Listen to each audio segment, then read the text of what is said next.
Nossa Senhora do Perpétuo Socorro.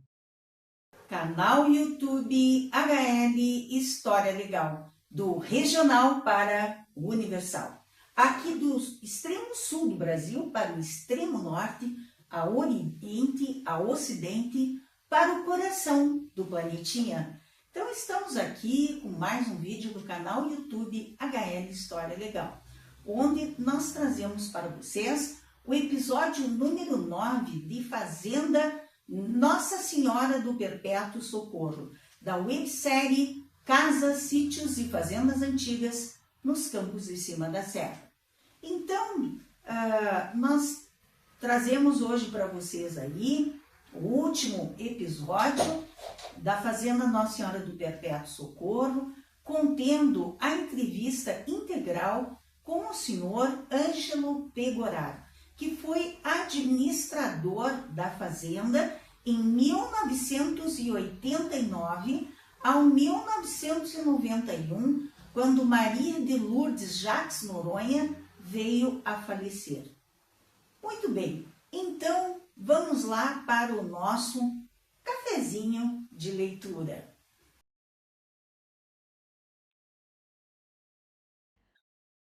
Cafezinho de leitura HL História Legal. Título: Campos, Rainha do Planalto.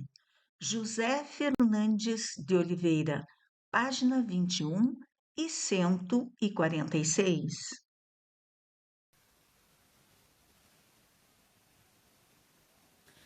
Muito bem, no cafezinho de leitura, vamos trazer primeiramente os números do canal. Então, nós estamos aqui nos últimos 28 dias, nós tivemos uma bela surpresa, com 407 visualizações, praticamente 20 horas exibidas e mais 2 inscritos. No ano, nós tivemos 3.916 visualizações, ou seja, caminhando para as 4.236 horas exibidas, com mais 60 inscritos. E nos números totais do canal, nós estamos caminhando a passos largos para 10.000 visualizações. Nós fizemos 9.773 visualizações, 616,8 horas exibidas e 204 inscritos. Queremos agradecer muito aos nossos inscritos, aos novos inscritos, aos antigos inscritos, aquelas pessoas que acompanham desde o início esse canal, né, e têm o prazer de assistir conosco todos os 111 vídeos como esse que estão aí no ar, na plataforma YouTube. Muito bem. Algumas considerações, então. Com a pesquisa Fazenda Nossa Senhora do Perpétuo Socorro, chegamos à conclusão que a ocupação de espaço nessa região foi com muita violência, onde a iniciativa foi dos homens, mas a manutenção só ocorreu, sobretudo, com a participação das mulheres. Maria de Lourdes Jacques Noronha criou o seu próprio império, herdou metade do patrimônio de seu pai. E através de seu trabalho, de sua própria iniciativa, com as suas ideias, recuperou quase a outra metade do patrimônio. E vindo a falecer, deixou praticamente o mesmo capital que o seu pai, com pouquíssimos hectares a menos. Então, essa mulher, essa personagem, Maria de Lourdes Jacques Noronha, o seu nome de batismo, ela é um personagem inusitado, é um personagem histórico que merece todo o nosso respeito, todo o nosso carinho e toda a nossa atenção para qualquer tipo de homenagem que pretendamos fazer a ela. Ela merece o nosso respeito. Nesse vídeo nós trazemos também um pequeno texto do Gilberto Cotrim e trazemos também esse CD sobre o tropeirismo nos campos de cima da serra, que foi lançado por Maria Nelly no início dos anos 2000 na Universidade de Caxias do Sul. Então, pedimos primeiramente autorização ao seu filho e nós conseguimos, então, a autorização dele para a utilização do mesmo, né? E também obtivemos a autorização da Universidade de Caxias do Sul para a utilização desse CD, que faz uma pequena introdução ao tropeirismo nesse episódio, de onde descende a fazenda Nossa Senhora do Perpétuo Socorro, pois ela descende dos movimentos em torno, né, da ocupação do espaço. E esses movimentos vieram com o tropeirismo. Muito bem. Também queremos mencionar, né, traremos como se fosse uma árvore genealógica da fazenda Nossa Senhora do Perpétuo Socorro, do primeiro proprietário, que é José de Campos Bandemburgo, até o atual senhor Sérgio de Rossi. Muito bem, então nós queremos citar brevemente a Rainha do Planalto, do nosso querido professor José Fernandes de Oliveira. José Fernandes de Oliveira, em Rainha do Planalto, ele fez um trabalho belíssimo, belíssimo, belíssimo. Aqui, por exemplo, é um xerox da árvore genealógica que o José Fernandes de Oliveira, né, fez para nós um trabalho. É uma pesquisa de fôlego do José Fernandes de Oliveira, e como ele é apenas uma das fontes dos episódios da Fazenda do Socorro, vocês imaginem que pesquisa de fôlego foi essa para fazermos aí 9 episódios sobre a Fazenda do Socorro. Então, é rica em detalhes a obra Rainha do Planalto, né? E no título Campos, da página 21, né, o nosso querido professor José Fernandes de Oliveira, ele traz aqui explicando a origem, né, de quem é esse José de Campos Bandemburgo, que vem aos campos de cima da serra e conquista, né, uma sesmaria com o tamanho de 3 sesmarias, né? Quem é essa pessoa? Então vamos lá.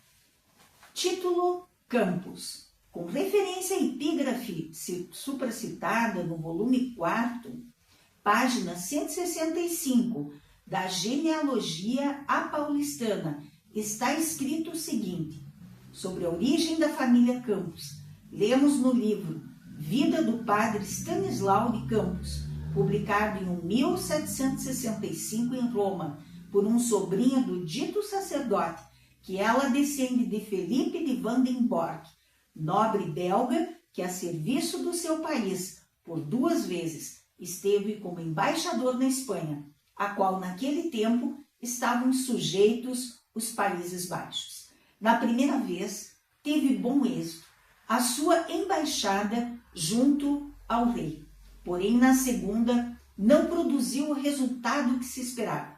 Vexado, Vandenborg não se animou a voltar à sua terra, nem mais se demorou na Espanha, porque casando-se aí com Antônia del Campo, passou a Portugal, onde lhe nasceram 3 filhos, dos quais o mais moço foi Felipe de Campos Bandemburgo, que se alistou como soldado voluntário e veio para o Brasil com o nome aportuguesado, do Rio de Janeiro. Passou para São Paulo, onde se casou em 1643 com Margarida Bicudo, filha do capitão Manuel Pires e Maria Bicudo. Foi Felipe de Campos Bandemburgo, capitão muito estimado em São Paulo, por sua civilidade, cortesia e boa instrução, ocupando os honrosos cargos do governo. Faleceu em 1681 em Parnaíba, São Paulo, com testamento, deixando 12 filhos, ao passo que sua mulher, Margarida Bicudo, faleceu em 1708. Nota, o apelido Vandenborg aparece depois de passado a Portugal, corrompido em Vandemburgo e finalmente em Bandemburgo. Relação dos filhos do casal: Felipe de Campos, Stanislau de Campos, Manuel de Campos, Francisco de Campos, José de Campo Bicudo, Bernardino de Campo Bicudo, Nuno de Campo Bicudo, Ana de Campo, Maria de Campos Bicudo, Antônio de Campos, Isabel de Campos, Margarida de Campos. Muito bem. Então, nós deduzimos que José de Campo Bicudo seria José de Campos Bandemburgo, filhos do casal Vandemburgo, né? Que deixou 12 filhos, que é Felipe de Campos Bandemburgo, que se casou com Margarida Bicudo, certo? Então, o tronco Borges Vieira Rodrigues de Jesus, em Vacaria, o grande tronco genealógico Borges Vieira Rodrigues de Jesus, tem por origem o lisbonense Antônio Borges Vieira, casado com lagunense Teresa Rodrigues de Jesus, e o irmão desta, Manuel Rodrigues de Jesus, casado com Clara Jorge da Silva, filha do paulista José de Campos Bandemburgo, cujas proles mescladas constituem as famílias adiante enumeradas. Antes, porém, de especificá-las em sequência ininterrupta, não é supérfluo inteirar os leitores acerca de pormenores referentes à formação desse mensurável tronco. Bom, para o nosso trabalho, o importante é dizer que José de Campos Bandemburgo teve uma única filha, Clara Jorge da Silva. Com quem ela se casou? Né? Ela se casou com Manuel Rodrigues de Jesus. Né? Muito bem. Então, Clara Jorge da Silva e Manuel Rodrigues de Jesus, aqui na página, então aqui na página 145, fala então do José de Campos Bandemburgo, pai Adão de Vacaria e seus descendentes. Nasceu José de Campos Bandemburgo em Itu, uma das principais vilas de então capitania de São Paulo.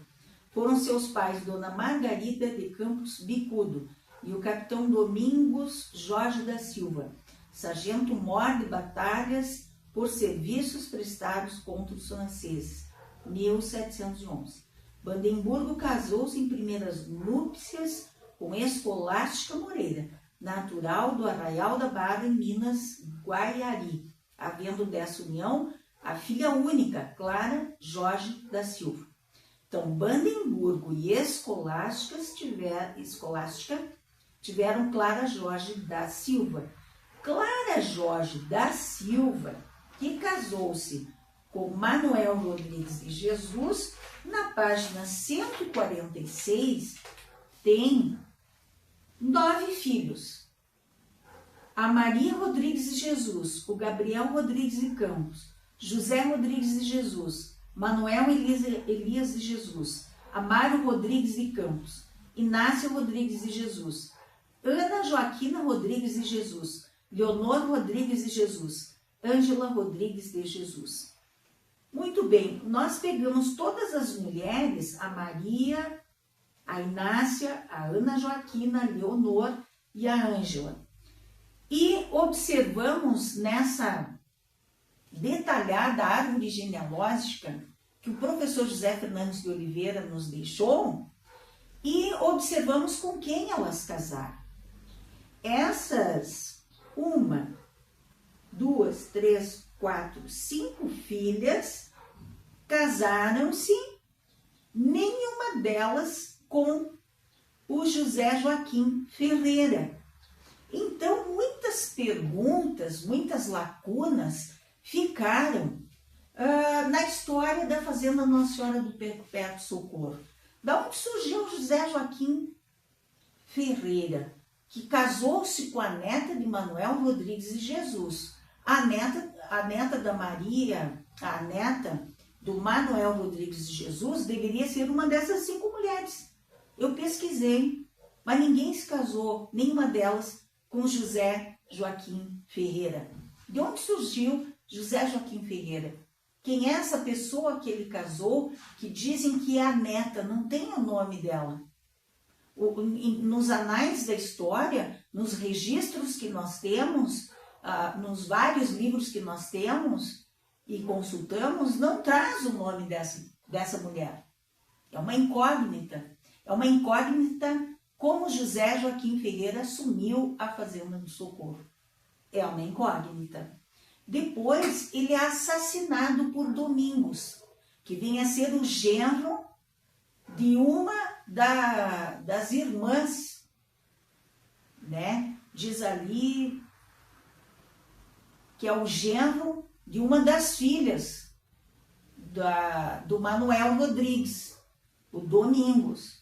É um genro que mata José Joaquim Ferreira, certo? Aí começa toda uma pendenga. Quem assume, daí não sei como aparece Luiz Brito, do nada aparece Luiz Brito. A sua esposa é assassinada. Quem é essa esposa? Não diz o nome. É assassinada com veneno após ter a filha Otília. Quem é essa mulher que morreu com veneno? Quem é esse Brito? Aí então o Honório Brito assume em nome de seus netos, que seriam os últimos descendentes do José Joaquim Ferreira. O Honório Brito assume essa fazenda. Isso é 1903. Em 1903, Marcos Flores compra, provavelmente do Honório Brito, a fazenda que seria dos netos.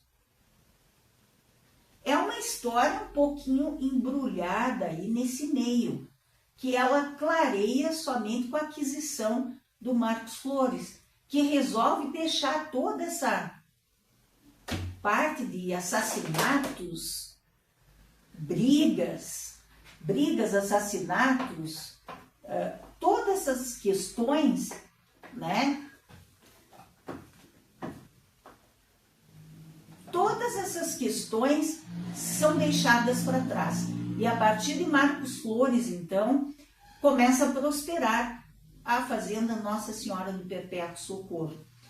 A sua filha, Maria de Lourdes, vem a assumir a sede que fica na parte que ela herdou em 1929, com o seu falecimento. E dali ela, casada com Arthur Coelho Borges, resolve então adquirir essa mesma visão que Marcos Flores. Vamos tocar para frente, essa visão progressista. Vamos transformar essa fazenda em uma fazenda modelo. Vamos fazer dessa fazenda uma fazenda modelo. E ali, inclusive, discorre na bibliografia que vem a surgir uma hidrelétrica para produzir energia para a fazenda, né? Surgem muitas coisas. A Maria de Lourdes traz 6.000 mudas de árvores frutíferas da Europa e planta na fazenda e desenvolve um pomar diversificado com ameixas, com castanhas, com maçãs, pera, né? E começa a vender primeiramente para São Paulo, né? Incrível, né? E então essa fazenda ela se torna conhecida e Maria de Lourdes, por ter viajado à Europa, faz amizades na Europa, inclusive com a neta da princesa Isabel, a Isabel, e traz essas visitas para a Fazenda do Socorro. É mencionado Peter Townsend, que é enamorado de Margarete, que é a irmã da Rainha Elizabeth II da Inglaterra. parece que anda pelas paragens da Fazenda do Socorro, curando, né, a sua dor por não poder ficar com Margaret. E essa história é contada em uma websérie, The Crown, que é a coroa da Inglaterra, né? Mostramos para vocês a biblioteca com livros raríssimos da Maria de Lourdes Noronha. Um deles chama atenção, Sissi, a Rainha Elizabeth da Áustria, que também tem uma websérie na Netflix chamada A Imperatriz, que conta a história com base nesse romance que provavelmente foi lido por Maria de Lourdes Noronha. Esse personagem enigmático, esse personagem forte, uma mulher racional com os pés no chão, uma mulher à frente de seu tempo, que protege as matas, que planta milhares de árvores e as que não plantou, dá ordem para que plantem. É incrível o personagem de Maria de Lourdes Noronha, foi um belo presente que recebemos, contar essa história e que agora, na entrevista que acompanha esse episódio, é coroada com uma cereja do bolo com a entrevista do senhor Ângelo Pegoraro, o último administrador da Fazenda Nossa Senhora do Perpétuo Socorro durante o período do Marcos Flores de Noronha a Maria de Lourdes Jacques Noronha. Um grande abraço a todos vocês.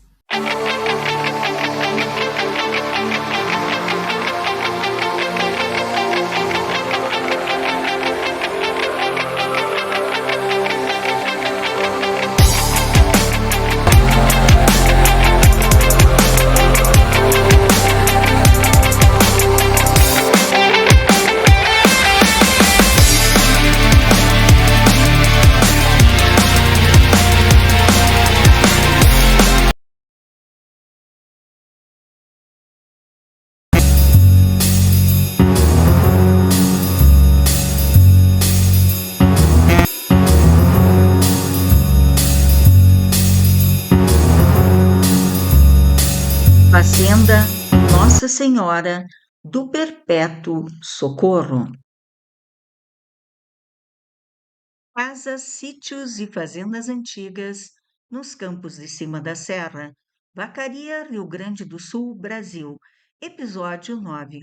Fazenda Nossa Senhora do Perpétuo Socorro. Para o canal YouTube HL História Legal. Casas, sítios e fazendas antigas nos campos de cima da serra. Vacaria, Rio Grande do Sul, Brasil. Século XVIII, 1770. Fazenda Nossa Senhora do Perpétuo Socorro. Canal YouTube HL História Legal.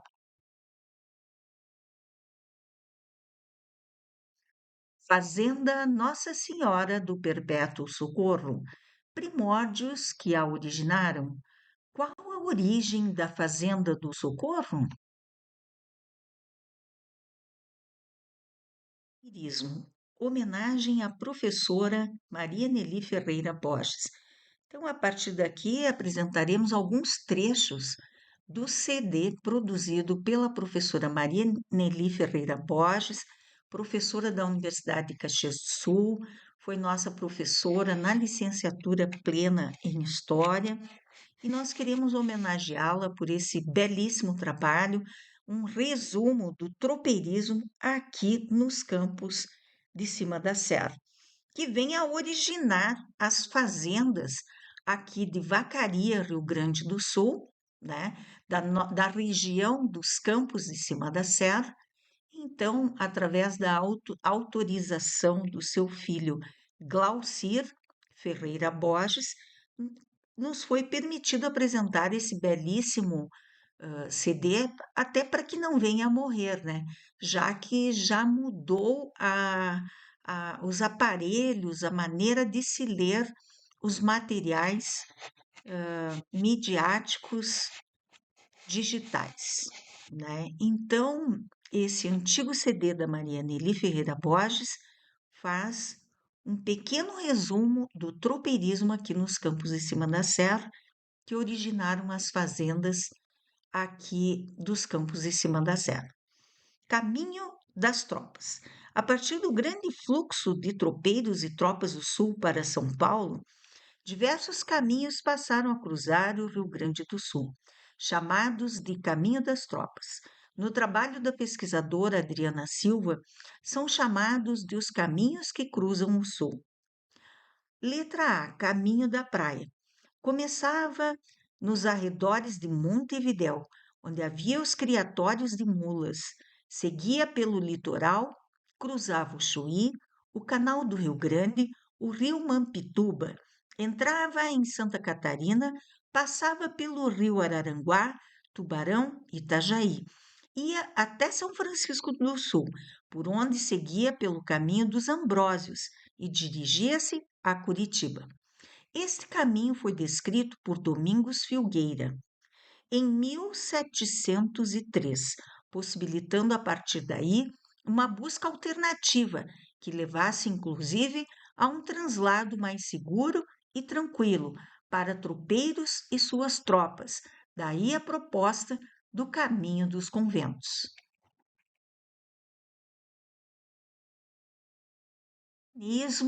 Caminho das Tropas, letra B. Caminho dos Conventos. Este caminho foi proposto pela primeira vez em 23 de maio de 1720. Por coincidência, antes de ontem, era 23 de maio de 2025. Por Bartolomeu Paes de Abreu, em troca de alguns favores da coroa portuguesa. Sua proposta foi aceita, mas quem concretizou o mesmo foi Sousa Faria, quando em 1728 inicia a abertura da trilha que subiu o Planalto pelo vale do rio Araranguá, chegando a Curitiba em setembro de 1730. O mesmo caminho teve seu traçado ratificado por Cristóvão Pereira de Abreu, que construiu pontes, estivas e desvios, levando consigo 800 cabeças de gado. Este caminho passou a ser conhecido como Caminho da Serra, um complemento ao Caminho dos Conventos. Posteriormente, Cristóvão Pereira realiza outras viagens à Colônia do Sacramento e ao Rio Grande do Sul, a partir do Caminho da Praia. Encontra um desvio por Santo Antônio da Patrulha, sendo considerado um atalho para a subida da serra. Esta variante é possível que tenha sido usada antes dele por sesmeiros estabelecidos na região de Viamão. Ela ficou conhecida como Estrada das Tropas. Tropeirismo, Caminho das Tropas, letra C. Estrada das Tropas, também chamada de Caminho de Cristóvão Pereira de Abreu, Estrada Real, Estrada de Viamão, a Sorocaba, Estrada do Sertão. Tinha o seguinte itinerário: partia de Viamão, seguia rumo ao norte, passando pelos campos de Vacaria, seguia em direção aos Campos de Lages e de Curitibanos e transpunha os rios Negro e Iguaçu, indo até os Campos Gerais de Curitiba, daí para São Paulo. Este é o principal caminho que se dirigiam ao Paço de Santa Vitória.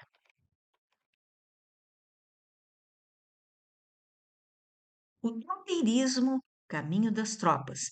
Além dos 3 caminhos citados anteriormente, há um quarto de grande importância para a região de Vacaria, chamado por alguns autores de Caminho das Missões, índios guaranis e os missionários da Companhia de Jesus. Introduziram na região dos Campos de Cima da Serra cabeças de gado, que deram origem à Baqueria de Los Pinares, uma das grandes razões para a existência deste quarto caminho pela região. Ele pode representar alguns dos tantos trajetos percorridos pelos indígenas, em função da busca e do trato do gado, daquela que foi considerada a última reserva de gado dos índios missioneiros. São os caminhos dos tropeiros, os responsáveis, segundo alguns autores, pela constante transformação do espaço por onde passavam e trafegavam as tropas, dizimando também um fluxo social, aliás, sociocultural intenso. Neste fluxo está a ocupação do espaço e o surgimento das cidades nas trilhas das tropas. Então, aí a Maria Nelly, esse texto é dela, né? E ela cita aí o, a dizimação do fluxo sociocultural, né? Que é a dizimação da cultura indígena e também daquela cultura que o indígena adquiriu com os jesuítas, porque o indígena vem a ser o primeiro peão que foi formado pelos jesuítas, né, cujo aprendizado foi o de saber tratar os animais para que se proliferassem aqui nos campos de cima da serra. As 80.000 cabeças que foram trazidas pelos jesuítas aqui nos campos de cima da serra, que eles designaram, né, a Baqueria de los Pinares.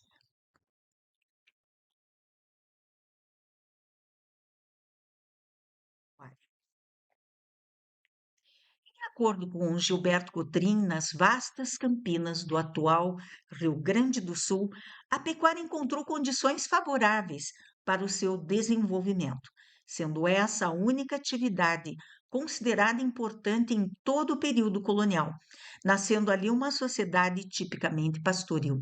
O professor José Fernandes de Oliveira afirma que a partir de 1697, data em que os padres jesuítas fundaram a Vacaria dos Pinhais. Os missionários de São Luís conduziram na primeira leva 42.000 vacas. Em 1699, a segunda foi de 20.000 vacas. E de outra feita, a terceira foi de 18.000 vacas, totalizando 80.000 vacas. Em acordo com o relato de Fernandes, os missionários deram instruções aos índios guananás sobre o modo em que deveriam cuidar do gado, que ficava sob sua guarda e proteção, aqui nos campos de cima da serra, e que deveriam conservar as vacas novas para a procriação, prevendo que dentro de 10 a 15 anos as 80.000 atingiriam a bela cifra de 500.000 cabeças.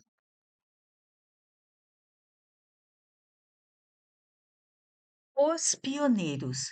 Em acordo com Fernandes, o coronel Cristóvão Pereira de Abreu chega à serra conhecida por Mato Português em 1738 e, em decorrência de seu instigante relatório, paulistas, lagunenses e açorianos partem para o Planalto Nordestino do Rio Grande do Sul. A partir de 1740, em 1752, eram concedidas as 4 primeiras sesmarias no distrito da Serra, para os seguintes segmentos: Coronel Cristóvão Pereira de Abreu, Sargento-Mor Francisco de Souza Faria e o Capitão Pedro da Silva Chaves. Mas não podemos deixar de observar que essa terra foi conquistada à custa de muita violência, pois a maioria dos poceiros apossava-se da terra sem legalidade, se instalava com sua família e a usufruía como se fosse seu patrimônio. Como nos conta o professor José Fernandes de Oliveira em Rainha do Planalto. Em 1761, a 21 de março, quando novos cismeiros já haviam se estabelecido com posses requeridas, o vice-rei, reconhecendo Vacaria como ponto estratégico, oficializou a criação da Capela de Nossa Senhora da Oliveira.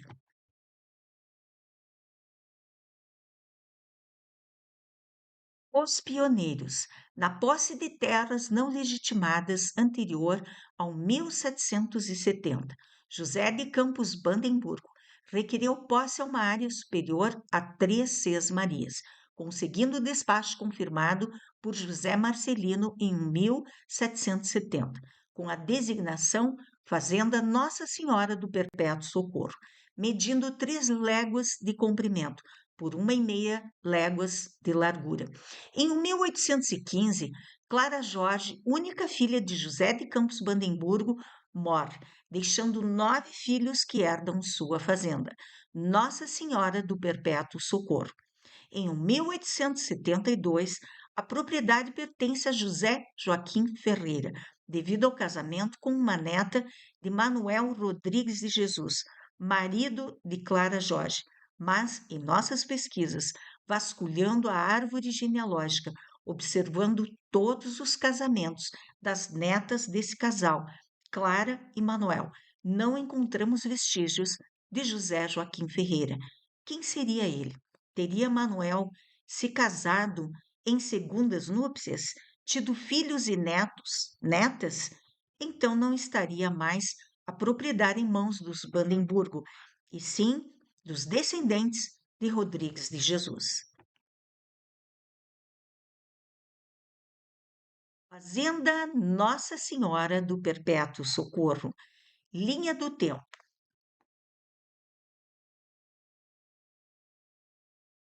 Linha do tempo, casas, sítios e fazendas antigas nos campos de cima da serra, para o canal YouTube HL História Legal.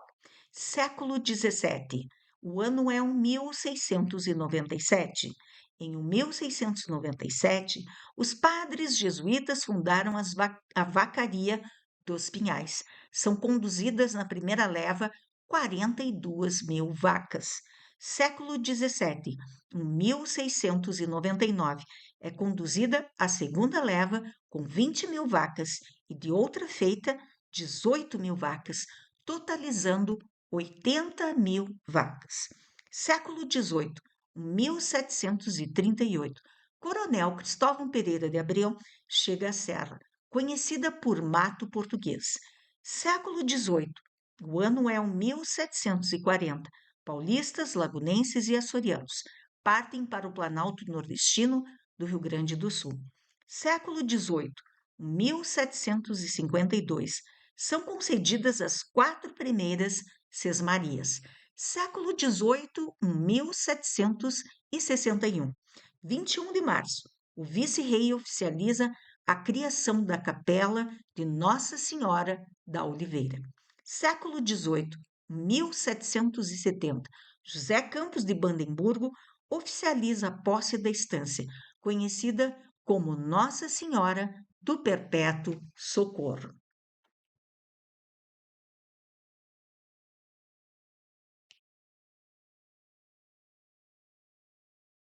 Século XIX, 1815, morre Bandemburgo em 1813 e deixa para Clara Jorge, única filha.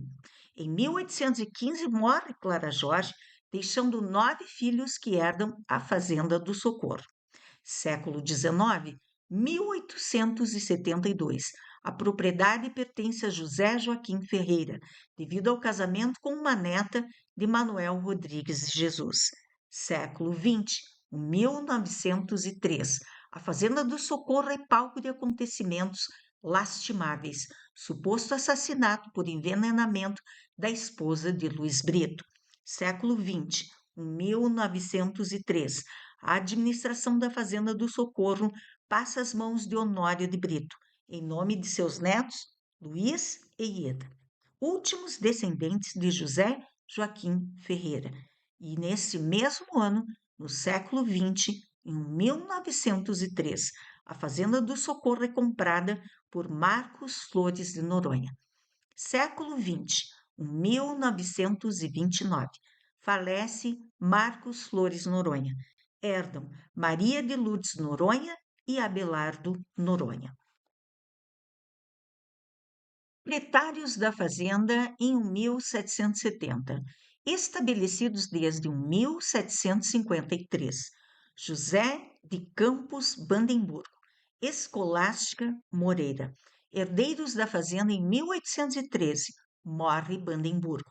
Clara Jorge da Silva, Manuel Rodrigues de Jesus. Os 9 herdeiros da fazenda em 1815, Morre Clara Jorge da Silva. Maria Rodrigues de Jesus, Gabriel Rodrigues de Campos, José Rodrigues de Jesus, Manuel Elias de Jesus, Amaro Rodrigues de Campos, Inácia Rodrigues de Jesus, Ana Joaquina Rodrigues de Jesus, Leonor Rodrigues de Jesus, Ângela Rodrigues de Jesus. Proprietário da fazenda em 1872, José Joaquim Ferreira, casado com uma neta de Manuel Rodrigues de Jesus. Não conseguimos identificar a neta. Fica essa questão. Quem seria essa neta de Manuel Rodrigues de Jesus, casada com José Joaquim Ferreira? Herdeiros da fazenda em 1903.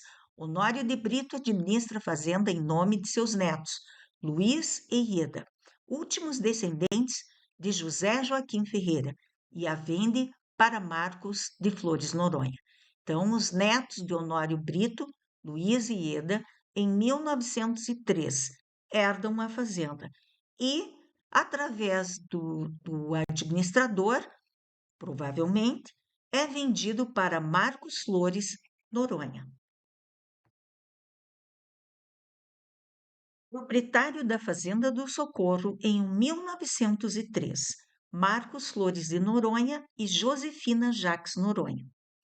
Proprietário da fazenda em 1929, Maria de Lourdes Jacques Noronha, Abelardo Jacques Noronha, já que são herdeiros da fazenda em 1929, pois morre Marcos Flores de Noronha. A Maria de Lourdes Jacques Noronha foi casada por 2 vezes. Em primeiras núpcias com Arthur Coelho Borges, em segunda núpcias com Hermes Pinto. Abelardo Jacques Noronha foi casado com Josefina. Desconhecemos o seu sobrenome. Como vemos nessa história, o nome das mulheres muitas vezes não aparece, nem seus feitos, e muitas vezes somente o primeiro nome, né? A Maria de Lourdes é um personagem inusitado, porque ela vira escritora, então ela vai a uma emissora de rádio, ela dá reportagens, então a partir dela passa a aparecer o nome da mulher, a mulher que faz, a mulher que administra uma fazenda e que faz muitas inovações e que faz muitas coisas relevantes aqui nos Campos de Cima da Serra. Então, é a partir dela que o nome das mulheres passa a aparecer na história de Vacaria, Rio Grande do Sul, Brasil. E eu estou tendo a honra de registrar esse nome, de trazer à tona, né, de volta esse nome, né, para frente de 1991, já que ela parou o seu legado em 1991, quando ela morre e deixa 10 herdeiros. Esses 10 herdeiros, 7 são sobrinhos, 3 do lado do seu irmão Abelardo e 4 do lado do seu primeiro esposo, Arthur Coelho Borges. E mais 3 colaboradores, né, que também de uma forma inusitada, como em tudo na vida de Maria de Lourdes é uma mulher inusitada, ela faz coisas à frente de seu tempo e consegue registrar o que fez. Isso é muito importante, porque Maria de Lourdes é uma das primeiras mulheres, talvez, se não a primeira, aqui nos Campos de Cima da Serra, a registrar os seus feitos, a entrar para a história porque é autora, porque é entrevistada, porque é gravada a sua entrevista. Então, com registros históricos, ela entra definitivamente para a história. E, como não poderia deixar de ser, antes de falecer, ela faz uma holding. E nessa holding, que está muito à frente de seu tempo aqui no Brasil, pelo menos não é comum falarmos em holding naquela época, né? Se fala em faculdades, em universidades, o conceito de old, mas poucas olds existem no Brasil no século XX, né? E Maria de Lourdes faz justamente uma holding com 10 associados, sendo 3 herdeiros, os sobrinhos provindos do seu irmão Abelardo, e 4 sobrinhos provindos do primeiro casamento com Arthur Coelho Borges. E, ainda de uma forma inusitada, coloca nessa holding e como seus herdeiros 3 colaboradores com percentuais diferentes, que é o Laurindo, seu motorista, a Adélia, esposa do Laurindo, que seria a sua copeira em Porto Alegre, e que veio a casar com Laurindo, que são seus colaboradores, e coloca, inclusive, a Adélia independente do Laurindo como herdeira. A Adélia é uma herdeira, o Laurindo é outro herdeiro, e o senhor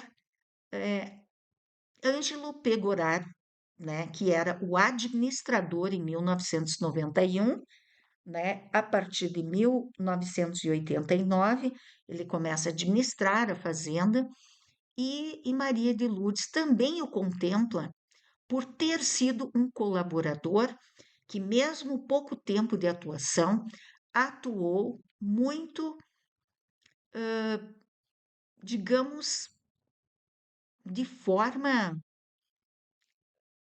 imprescindível, né? Naquele momento, ele atuou de uma forma a conservar o patrimônio de Maria de Lourdes, não deixar de dilapidar, né?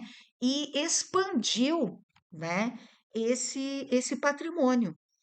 Com pouco tempo de colaboração, ele colaborou somente para expandir e jamais para regredir enquanto a Maria de Lourdes estava vivendo, né? E quando ela deixou de viver, ela resolveu então presenteá-lo como herdeiro, assim como Laurindo e Adélia, que seguiram uma vida com a Maria de Lourdes.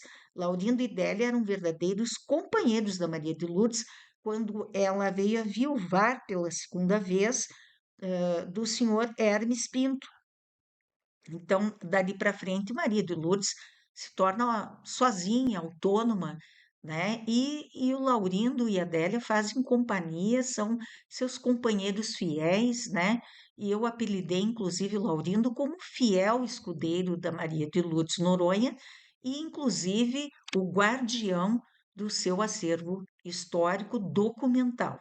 E quero agradecer, assim, e deixar um grande abraço ao senhor Laurindo, à senhora Adélia, ao senhor Ângelo Pegoraro pela enorme contribuição que tiveram com essa pesquisa, o seu Laurindo nos alcançando, nos permitindo, né, nos dando a permissão de pesquisar e de divulgar essa pesquisa. E também a dona Adélia fornecendo dados ali, que só uma companheira atenta que estava ali ao lado de Dona Maria de Lourdes poderia nos fornecer. E também a enorme colaboração que foi a entrevista final com o seu Ângelo, com o senhor Ângelo Pegoraro, empresário do agronegócio atualmente, e, e que colaborou assim definitivamente para encerrar a costura que nós fizemos nesse enorme rol de documentos, livros e uma série de tratativas que teve para contar essa história da fazenda Nossa Senhora do Perpétuo Socorro, desde os seus primórdios em 1753 até os dias atuais, ano de 2025, com os novos proprietários aí desde 2008, o senhor Sérgio de Rossi e suas filhas Camila, Patrícia e Vicenza. Um grande abraço a todos. Proprietários da Fazenda em 2005, tombada em 2007 como Patrimônio Histórico de Vacaria. Sérgio de Rossi. Suas filhas, Patrícia de Rossi, Camila de Rossi e Vicenza de Rossi. São os atuais proprietários, né? E a sede pertence a Camila de Rossi, mas o acervo, tanto do museu como a sede, estão tombados.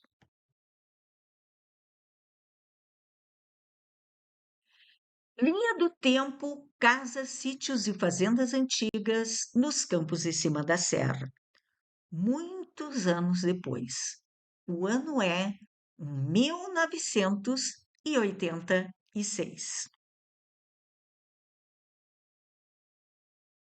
E fazendas antigas nos campos de cima da serra. Entrevistado: Ângelo Pegoraro, agrônomo, empresário do agronegócio, natural de Antônio Prado, Rio Grande do Sul.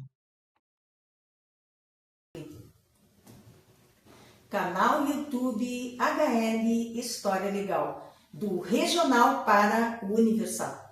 Estamos aqui então para mais um episódio da websérie Casas, Sítios e Fazendas Antigas nos Campos de Cima da Serra, para o canal YouTube HL História Legal.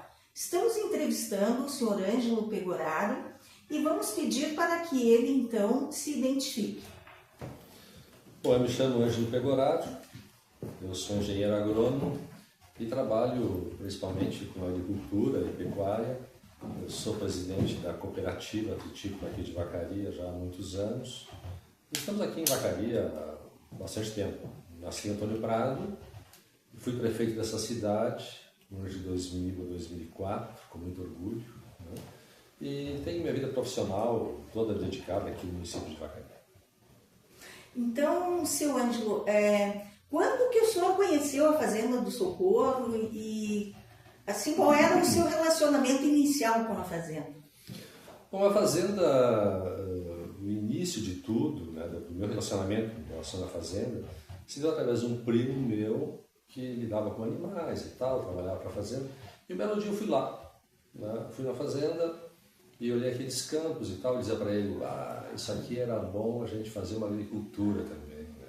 Era uma coisa que caía bem aqui. Na verdade, eu era recém-formado em agronomia lá em Porto Alegre, estava em Vacaria e com o espírito de sempre tentar fazer, né? Crescer, enfim, esse processo. E o primeiro contato, né? Passaram uns 2 anos, provavelmente, o seu Arquimim Madreguete, já falecido, ele era um parceiro da Dona Maria de Lourdes. E um dia ele me procurou, era meu vizinho ali no Capão de Herança, onde nós temos uma pequena propriedade, dizendo assim, você não tem interesse em implantar dentro da Fazenda do Socorro? Eu digo, olha, eu até tenho interesse, porque eu acho que o lugar é legal, acho que serve, enfim. Né? Então eu vou te apresentar para a Dona Maria de Lourdes. Naquela época, existia um movimento no Brasil que existe até hoje, né? Que é o movimento dos trabalhadores sem terra. Então a Fazenda do Socorro era uma propriedade grande, né, dos padrões, de uma senhora sozinha, né, viúva, tinha seus sobrinhos e tal, mas enfim, né, uma propriedade de pecuária, basicamente pecuária, exploravam, durante muito tempo, exploraram a madeira, com silvicultura, na Pinheira Araucária, e pecuária. E naquela época, uma propriedade de pecuária, ou só pecuária, ela era, assim, diziam que não cumpria o fator social da terra. Né? Veja hoje como as coisas mudaram. Né? Hoje você não pode mais mexer num campo nativo. Naquela época, havia necessidade de você transformar o campo nativo em lavoura para dizer que era produtivo. Aí um belo dia eu fui a convite do seu Arquimim, a Dona Maria de Lourdes estava na fazenda, ele me apresentou a Dona Lourdes. E aí me apresentei, hoje Pegoraro e tal. Eu sou amigo do seu Arquimimo e tal, estamos aqui para ver se a senhora quer arrendar algum pedaço da fazenda, para fazer umas lavouras, né? E aí diz ela, então o senhor fale ali com o meu administrador na época, tal de Paulo Bart, era um veterinário que cuidava da fazenda. Aí conversei com ele e disse, sim, nós temos interesse. Né?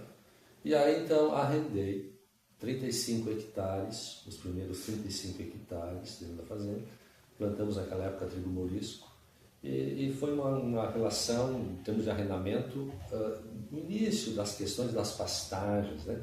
Se plantava lavoura e dava pastagem. Então o meu contrato era esse. Eu plantava a lavoura e dava a pastagem, tá? Para que eles pudessem no inverno então usufruir, por exemplo, de terneiros e engorde de gado, né? E assim foi o primeiro contato, né?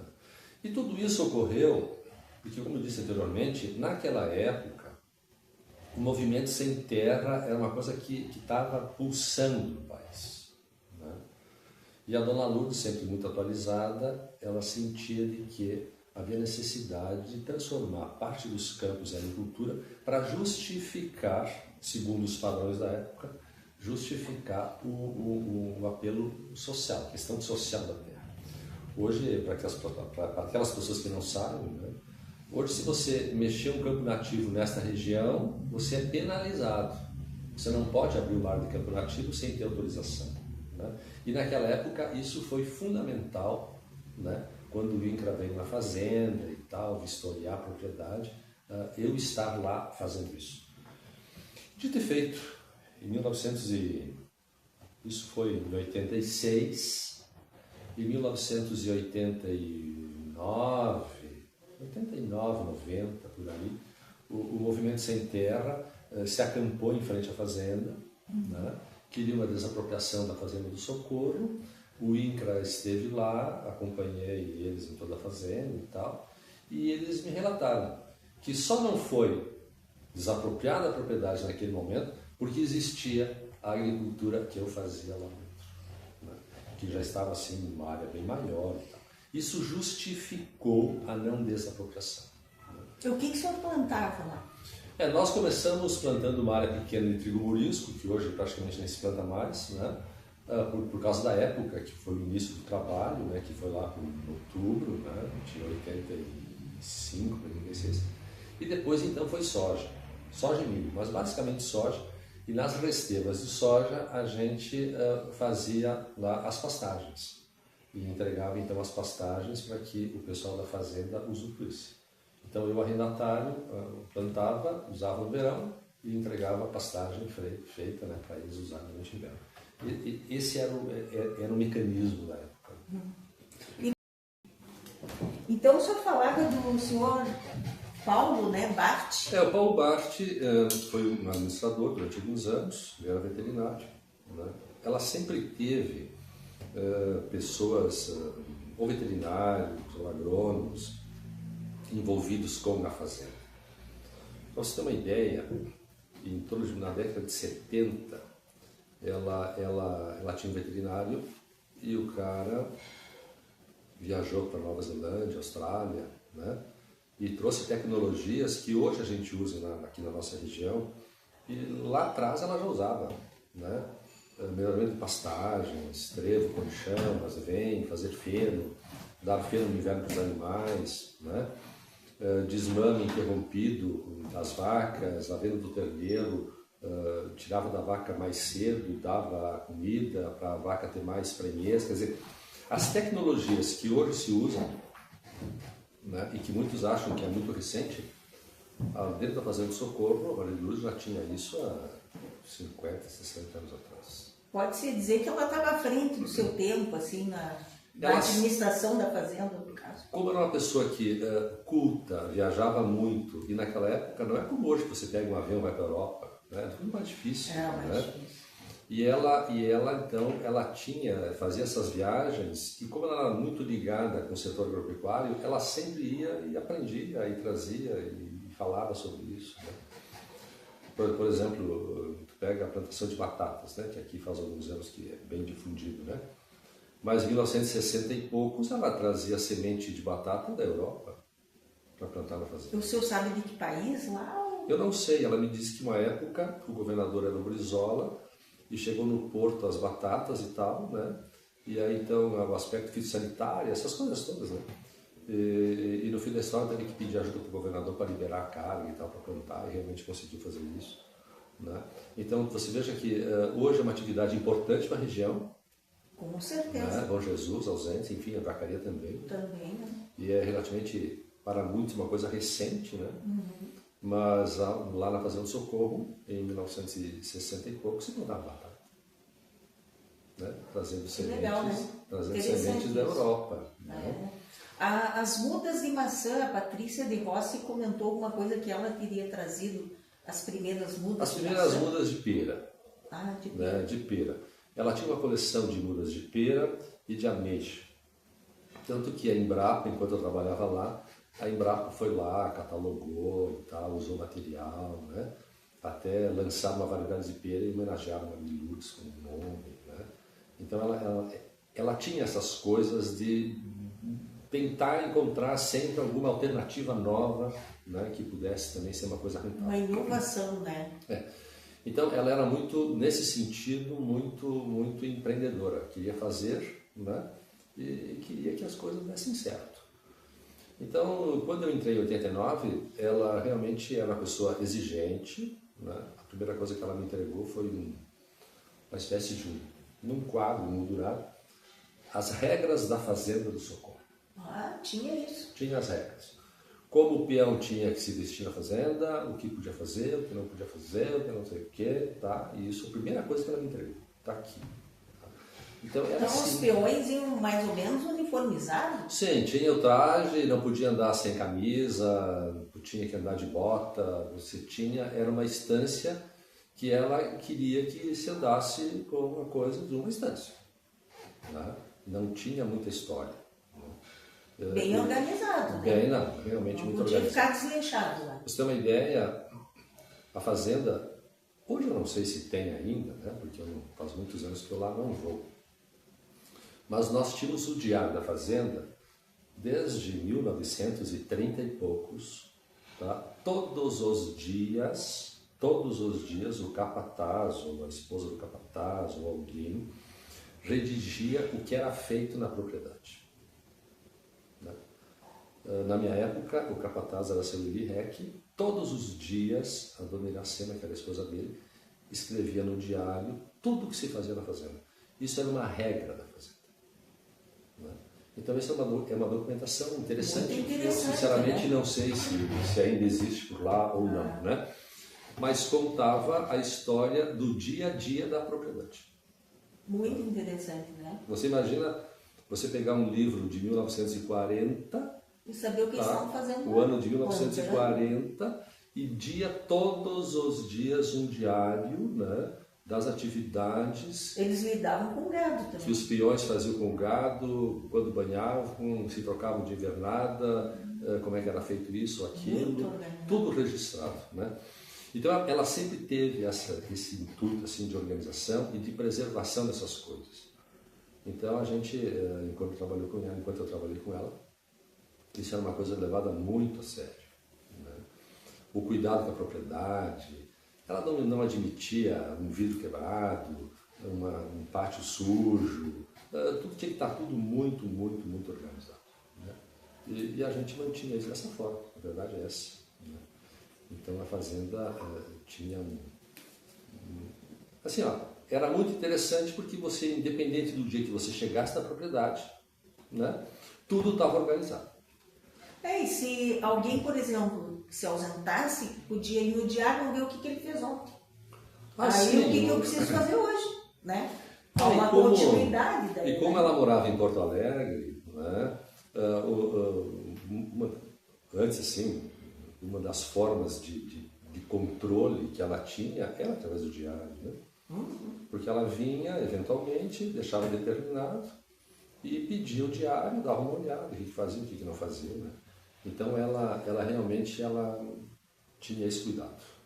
O senhor não lembra assim quantas cabeças de gado mais ou menos teria naquela época? Na fazenda, na época, tinha praticamente 5 mil cabeças. 5 mil, então. 5 mil reses. Porque teve uma época que tinha 3 mil, então proliferou, né? 5 mil cabeças. Quando eu bastante, estava lá, né? nós tínhamos em torno de 5 mil cabeças. Né? É. Uma propriedade que o manejo é um pouco diferente do que é hoje. Né? Na época... Era confinado o gado? Não, só campo nativo. Tá?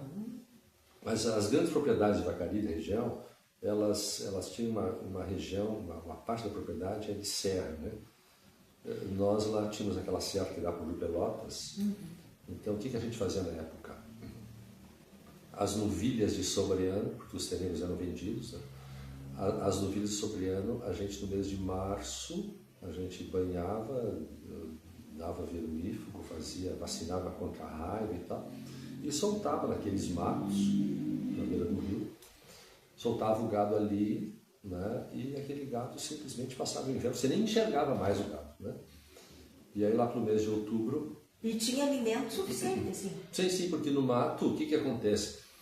Nos matos, até hoje, né? No verão, dentro do mato, o gado não fica porque a mosca, as mutucas, né? Os insetos acabam fazendo com que o gado não consiga permanecer dentro do mato. Como no inverno não tem esse problema, o gado entra e aproveita a taquara, aproveita a grama, então, né? Então e aí vai estar cheio de alimento. Aí tem alimento porque e passava o inverno. Então a gente levava um lote grande de gado e se soltava ali na serra e retirava isso lá no mês de outubro. Né? Na prática que hoje em dia é praticamente impossível de fazer, em função até do carrapato mais resistente, essas coisas todas, hoje fica difícil. Mas na época a gente fazia. Muito interessante. E então ela plantou bastante também, né? Pelo que me mostraram, eu filmei bastante árvores antigas na fazenda, né? Havia bastante plantação. Ela sempre gostou de plantar. Você imagine que quando eu comecei a trabalhar com ela, isso foi em 89, ela faleceu em 91, aos 81 anos, então ela tinha 79 anos, 2 anos antes ela faleceu. Nós tínhamos uma propriedade chamada Três Marias, que hoje é de um outro proprietário, e tinha uma vertente que nós queríamos puxar isso para casa e tal. E a preocupação dela lá em 1990 era a preservação da vertente. Então assim, Pegoraro, tem que ir lá, feche certo o local, plante as árvores nativas, porque isso é a forma de preservar as nascentes, as vertentes e tal. Então ela tinha esse conhecimento. Isso é importante aparecer ali, né? Ela tinha esse É conhecimento. muito importante a preservação ambiental. Sempre Então, tem uma legislação em turismo, exatamente, então, mas é importante. Né? Mesmo lá atrás, onde essas coisas eram relegadas a segundo plano, né? Não era ela já tinha essa preocupação. Tu quer manter a vertente? Tem que fazer assim para manter a vertente. Tu quer não sei o que, assim que se faz. Quer dizer, ela tinha conhecimento. Né? Ela tinha, realmente ela tinha. E fomos trabalhando. Né? E ela muito exigente, como sempre, né? Na fazenda tudo tinha que estar muito organizado, tudo muito limpo, né? Tudo muito bem, sabe? Tudo bem arrumado, né? Porque quando ela trazia algumas pessoas, a fazenda era um cartão de visita. E a gente sabia disso, então a gente mantinha aquilo realmente em condições. Ela trazia inclusive estrangeiros, né? Sim, teve uma época no veraneio, eu estava lá, veio a Condessa de Paris, passou acho que uns 10 dias na fazenda, né? Andei a cavalo com aquela senhora. A Isabel de Orleans? Muito uma amazona, na verdade, com a idade que tinha, né? A gente andou pela fazenda inteira e ela firmona ali, né? Eu me lembro assim que quando ela chegou, Dona Luz fez questão de fazer uma festa grande, recepcionou com um grupo tradicional. Imagina, ela era neta da princesa Isabel e do Conde Du. Exatamente, né? Então a pessoa muito legal, assim, a gente conversou muito, né? Então a Maria de Lourdes, ela tinha relacionamentos bons, assim, tá? Na última viagem que ela fez para a Europa, ela me disse: Pegoraro, eu preciso de um dinheiro para ir para a Europa. Eu digo: não, a senhora precisar. Né? Mas as minhas relações são relações importantes lá, preciso de bastante dinheiro, eu gasto o que precisar. Né? E realmente foi, e tinha disposição, tinha recurso. Né? Então ela tinha boas amizades e cultivava isso e realmente fazia questão, né, de apresentar a fazenda. Então o cuidado com a propriedade era uma coisa muito importante para ela, e a propriedade estar na vanguarda de algumas coisas também era muito importante para mostrar que realmente já tinha conhecimento. Então o senhor considera a Fazenda do Socorro assim um patrimônio histórico a ser preservado? Qual a importância desse patrimônio histórico? A questão do patrimônio histórico, né, tem toda uma história em relação a ser uma fazenda antiga, né, uma propriedade que teve boas instalações, né, hoje já um pouco deteriorado, né, mas de qualquer forma teve sua importância, né, na época, por ter sido uma fazenda, uma das primeiras propriedades, onde se desenvolvia atividades pastoris importantes para a época e tal, né? A preservação é um troço que eu pessoalmente considero importante, né? Agora, preservar também não é fácil, né? Porque tu imagina, aquela sede era uma sede de 10 mil e poucos hectares. Hoje é uma sede envolvida com 100 e poucos hectares. Não tem nem como manter aquilo. 100 e poucos, é bem menos, né? Que tinha. Não, você imagina assim, ó, aquela propriedade tinha 10.700 hectares. 10 mil. 10.700 E agora tem hectares. 100 e poucos E hoje a hectares. sede é Muito restrita menos, né? a 100 e poucos hectares. Tá? Então, esse tipo de propriedade, tá? O tamanho daquela propriedade, como o tamanho da área hoje existente, ela é totalmente inviável, né? Você não tem nem recurso, quer dizer, o que restou, e hoje, o proprietário que está hoje lá, e aquilo que restou de área no entorno, aquilo não mantém a fazenda, né? Você não consegue manter. Então, acaba se deteriorando, né?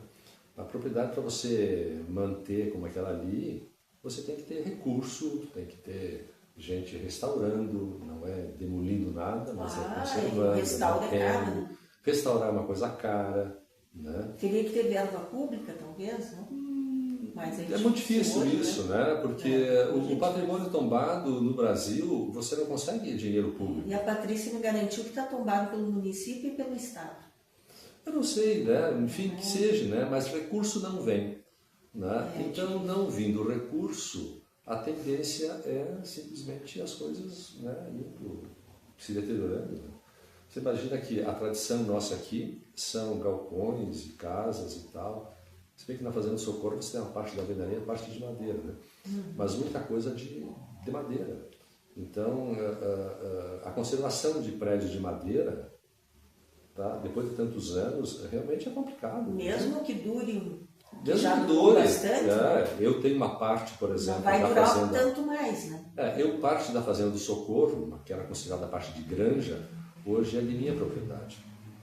E lá nós temos casarões de 80, 90 anos. Ah, vocês têm ainda Eu esses tenho casarões. isso lá, né? Que lindo, que maravilhoso. E faço questão de manter os casarões. Sim. As pessoas dizem assim, mas tu coloca uma família só e um filho, dois, monstros de um casamento de não destruir, madeira, né? né? Eu digo, não, mas eu acho bonito, eu gosto, tem uma história toda por trás, né? E eu acabo mantendo. Mas o manter é caro. É, tá. O senhor poderia, já que o senhor tocou nessa parte do que coube ao senhor, falar para nós da configuração do inventário, assim, não precisa se aprofundar tanto, mas as pessoas têm essa curiosidade de saber como ficou o inventário, quem herdou a fazenda do Socorro de propriedade da Maria de Lourdes. Para quem ficou? Assim? Pois é. Então, a Maria de Lourdes, ela tinha uma preocupação em continuar com a propriedade dos moldes que estavam enquanto ela era viva.